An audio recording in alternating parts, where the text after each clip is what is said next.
വിഴിഞ്ഞം മൈനർ തുറമുഖത്ത് ഭംഗിയായി ഈ ക്രൂ ചേഞ്ച് നടത്താം. കാരണം ഔട്ടർ ആങ്കറേജിൽ വന്ന് 700 ചില്ലുവാനും വലിയ കപ്പലുകൾ വന്ന് ക്രൂ ചേഞ്ച് നടത്തിയ പാരമ്പര്യം വിഴിഞ്ഞം മൈനർ തുറമുഖത്തിനുണ്ട്.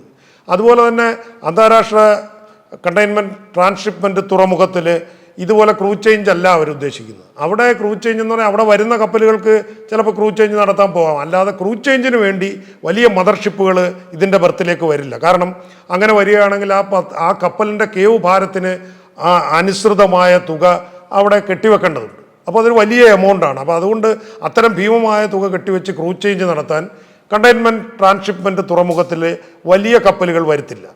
അപ്പോൾ ഇത്തരം ക്രൂ ചേഞ്ചുകൾ നടക്കേണ്ടത് നമ്മുടെ മൈനർ തുറമുഖത്തിൻ്റെ ഔട്ടർ ആങ്കറേജിലാണ്.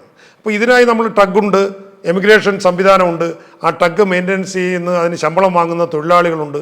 അപ്പോൾ ഇത് വിഴിഞ്ഞം പോലെ ഒരു അന്താരാഷ്ട്ര കൈവഴിയിൽ ഈ ക്രൂ ചേഞ്ച് നടത്തുകയും ആനുപാതികമായി അതിൻ്റെ വരുമാനം സർക്കാരിന് വരികയും അതിലൂടെ പിന്നെ ടൂറിസം മേഖലയ്ക്ക്, അതായത് ടാക്സി, അതുപോലെ ഹോട്ടൽ, മറ്റ് അനുബന്ധ സാധനങ്ങൾ, അങ്ങനെയൊക്കെയുള്ള സാധനങ്ങൾ വാങ്ങും, പിന്നെ എയർപോർട്ടിലേക്കും ഒക്കെയുള്ള ഒരു അനുബന്ധമായ ഒരു അനുബന്ധ തൊഴിലാളികളുടെ ജീവനോപാധിയും ഒരു വ്യാവസായികമായ ഒരു വളർച്ചയും വരുമാനവുമാണ് നിലച്ചു പോകുന്നത്.